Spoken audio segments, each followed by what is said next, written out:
Mesdames et messieurs, chers collègues députés, nous sommes 32 députés présents sur 43 membres que compte la Commission des affaires générales et institutionnelles. Le quorum qui est de 22 est atteint et nous pouvons valablement délibérer.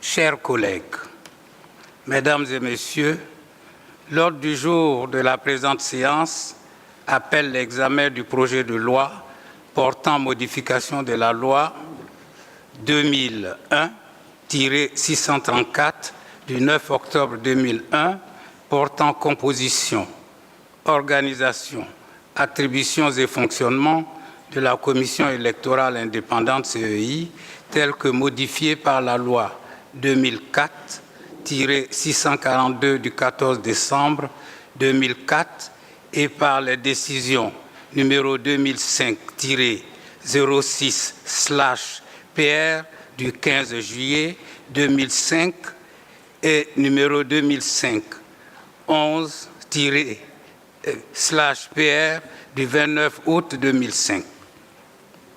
À cet effet, nous avons le plaisir de recevoir le ministre d'État, ministre de l'Intérieur et de la Sécurité, Ahmed Bagayoko. Monsieur le ministre d'État, je vous souhaite la traditionnelle bienvenue au nom de tous les députés présents dans cette salle. Nous avons également avec nous notre compagnon de tous les jours, le ministre auprès du Président de la République, chargé des relations avec les institutions, Albert Agré. Monsieur le ministre, nous vous souhaitons un bon retour parmi nous.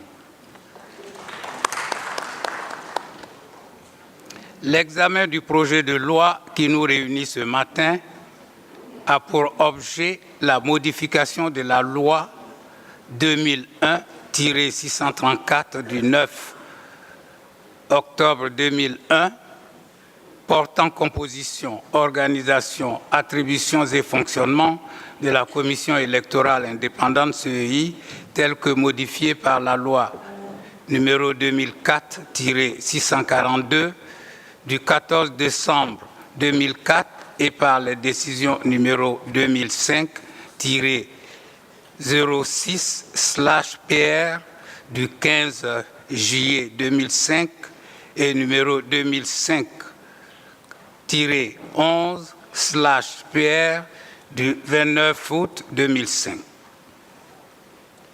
Sans plus attendre, Monsieur le ministre d'État, je vous passe la parole pour la présentation de l'exposé des motifs du projet de loi.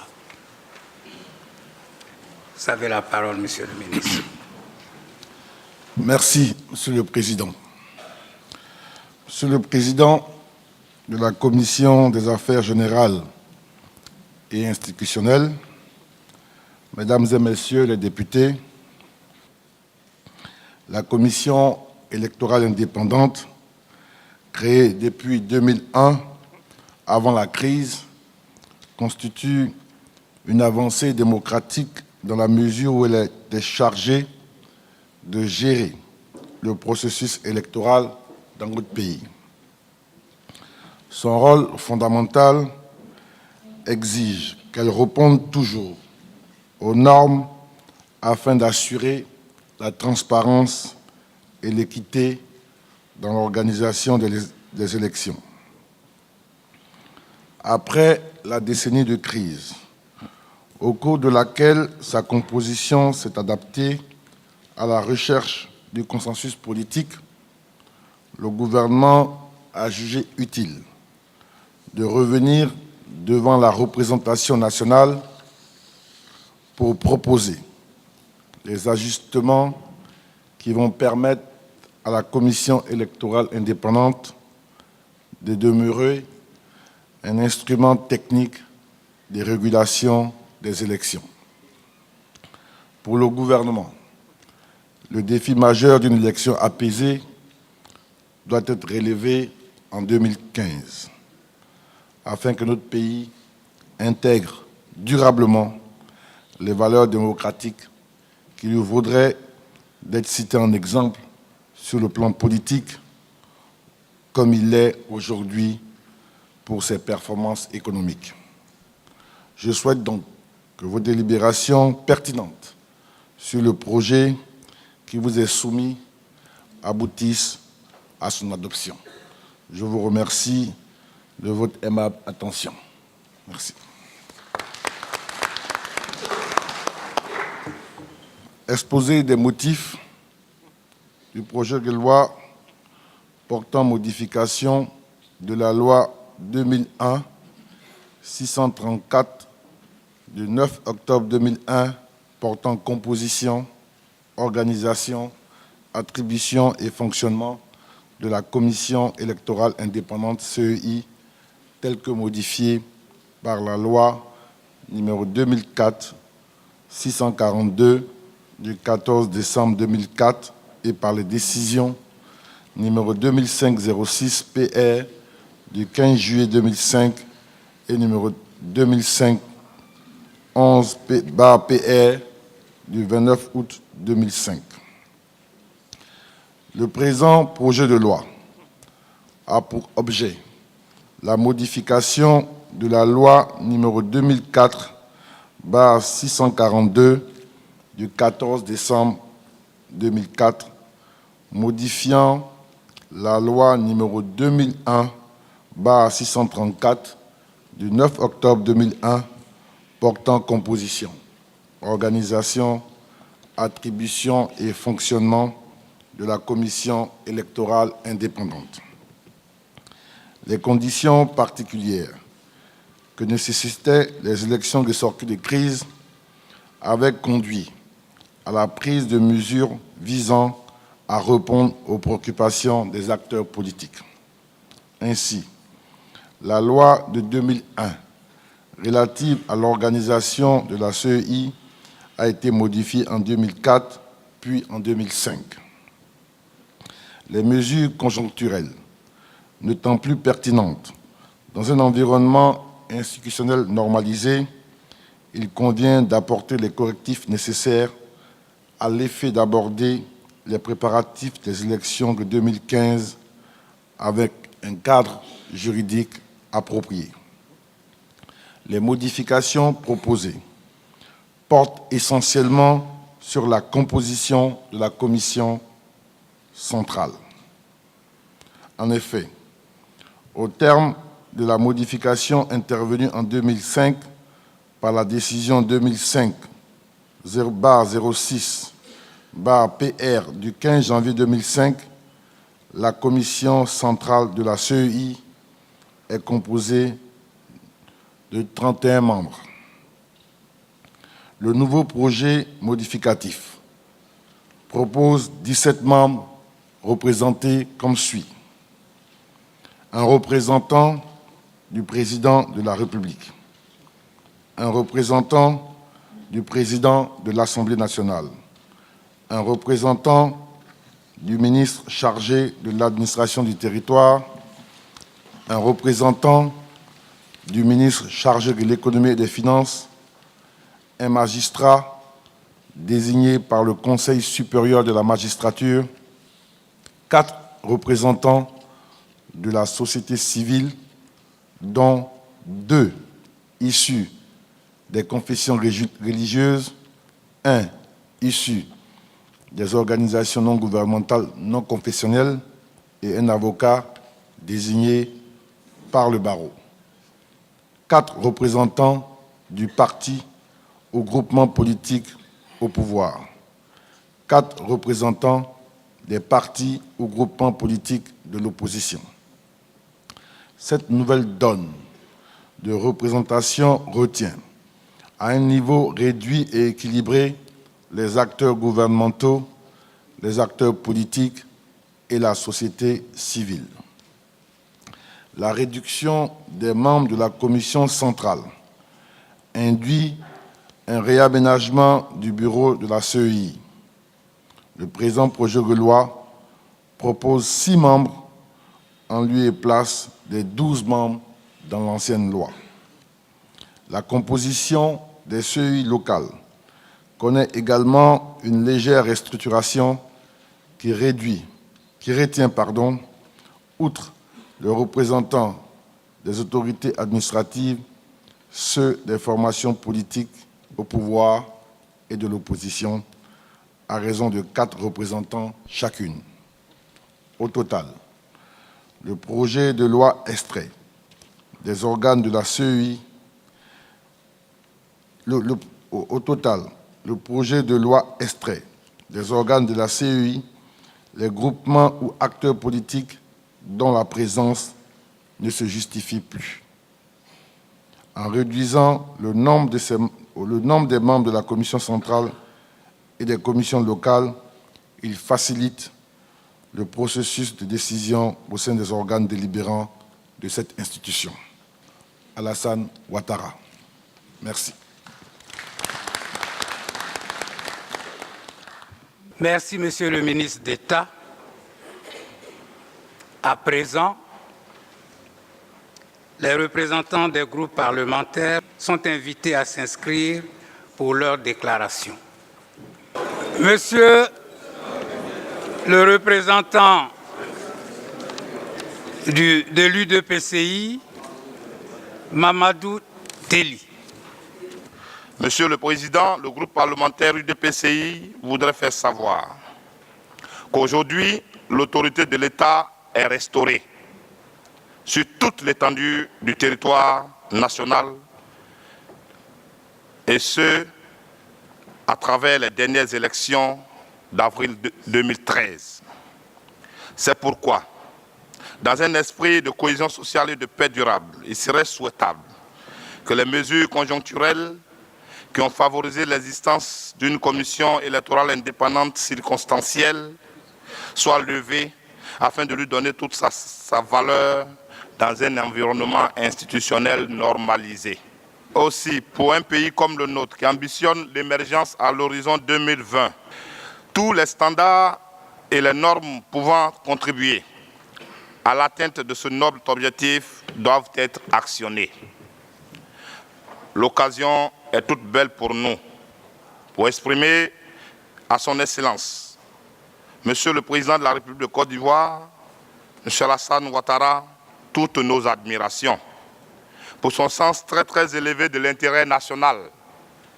Il a fait humblement ce qui jusque-là est considéré sous nos tropiques comme un crime de lèse-majesté.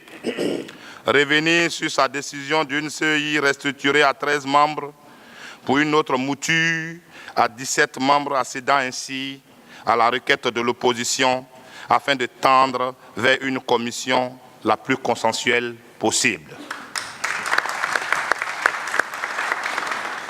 Cette attitude dénote de la fibre oufouettiste qui déteint sur l'ensemble de la politique du président Alassane Ouattara, marquée par le dialogue permanent, le compromis et le pardon. La nouvelle composition de la commission électorale indépendante comble les attentes majeures de tous. La société civile, pour la première fois, y est représentée équitablement vis-à-vis des partis politiques. L'équilibre entre le pouvoir et l'opposition y est observé en nombre proposé par l'opposition elle-même et accepté par le gouvernement. La représentation de l'administration a été drastiquement réduite au strict minimum indispensable pour des raisons de coordination générale, de sécurité, de finances et d'observation des dispositions légales pour le bon fonctionnement de l'illustre institution. Ce projet de loi, s'il est voté, hisse notre pays au rang des démocraties avancées, consensuelles et apaisées. C'est pourquoi le groupe parlementaire UDPCI voudrait féliciter le gouvernement pour cette démarche. Il est persuadé que ce nouveau dispositif permettra de mettre en place une commission à même d'organiser des élections propres, vu le choix des membres qui la composent. Monsieur le Président, le groupe parlementaire UDPCI, persuadé de la justesse de cette initiative du gouvernement, voudrait marquer son entière adhésion.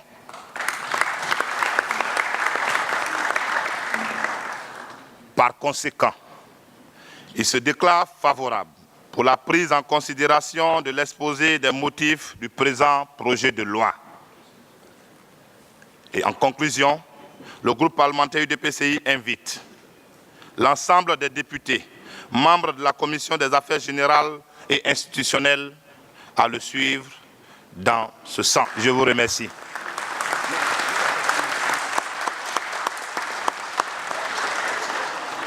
Actuellement, la parole est à l'honorable Yapo Amand de l'Espérance. Merci, Monsieur le Président. Monsieur le Président, le groupe parlementaire Espérance a lu et examiné attentivement le projet de loi décliné ci-dessus.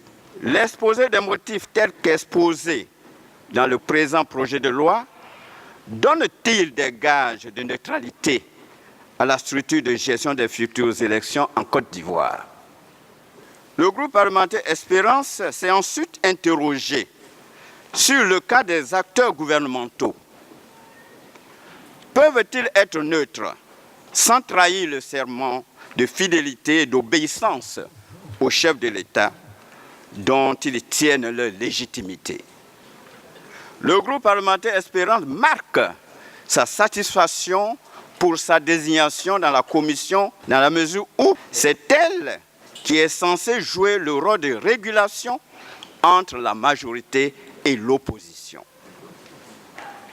Le groupe parlementaire Espérance observe enfin que le rôle de régulation qui revient de plein droit aux représentants de la société civile au sein de la commission électorale indépendante est vite hypothéqué par la présence des acteurs gouvernementaux à qui le projet de loi concède également voie délibérative, ce qui justifierait une sorte de surreprésentativité de la majorité au pouvoir, en l'absence d'autres mécanismes normatifs et apaisants. Je vous remercie pour votre attention.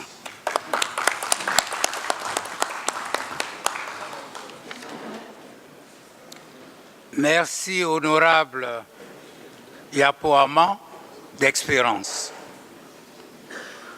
La parole est à Monsieur Soro-Soyon Jean-Paul du PDCI RDA. Le groupe parlementaire PDCI RDA voudrait proposer que la composition de la commission centrale soit maintenue avec les réserves concernant son organisation, ses attributions et son fonctionnement. En effet, certains membres, notamment les représentants de l'État, seront soumis à quelques restrictions visant à garantir l'indépendance de la CEI vis-à-vis de l'administration de façon générale, d'une part, et à instaurer l'équilibre entre les forces politiques en présence d'autre part. Ainsi, contrairement aux autres membres qui bénéficient d'une voix délibérative, les représentants des ministres n'auraient qu'une voix consultative. De même, le représentant du président de la République et celui de l'Assemblée nationale, quoique disposant de la voix délibérative, ne pourraient se porter candidat au poste de président de la commission centrale. Telles sont les propositions fondamentales du groupe parlementaire PDCI-RDA que lui ont inspiré ces consultations. C'est sous les réserves ainsi formulées que le groupe parlementaire PDCI-RDA, qui reste ouvert à la recherche d'un consensus national autour de la CEI, se déclare favorable à la prise en considération de l'exposé des motifs du présent projet de loi.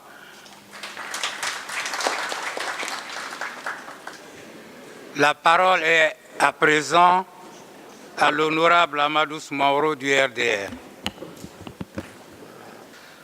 Monsieur le Président, le groupe parlementaire note avec satisfaction que la nouvelle monture de la Commission électorale indépendante retire tous les membres dont la présence était liée à la crise de 2002, ce qui fait passer d'ailleurs de 31 à 17 le nombre des membres qui la composent la rendant ainsi restreinte et équilibrée.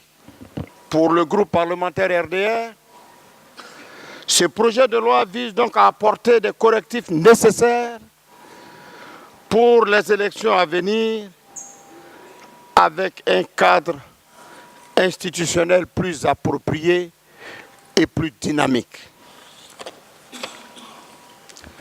Il fait remarquer, chers collègues, que la nouvelle composition de la nouvelle CEI enregistre peu de représentants du gouvernement et, à contrario, autant de représentants de la société civile et des acteurs politiques. Chers collègues députés, c'est le lieu pour le groupe parlementaire du Rassemblement des Républicains de réitérer ses félicitations au président de la République, son Excellence Alassane Ouattara, toujours à l'écoute de son peuple et habité par le sens du pardon et la recherche permanente d'un large consensus, toute chose indispensable à l'instauration dans notre pays d'un climat de paix et de concorde sociale.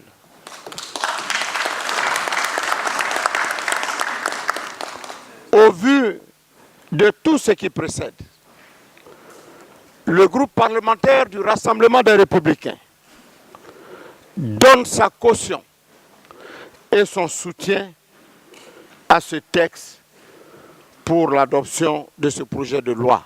Il appelle par conséquent tous les députés, naturellement de tous les groupes, membres de la Commission des affaires générales et institutionnelles, à voter massivement cet excellent texte en prenant en considération oui, ou bien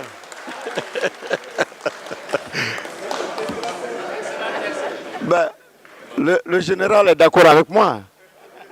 Cet excellent texte en prenant en considération son exposé des motifs. Pour le groupe parlementaire RDR, je vous remercie.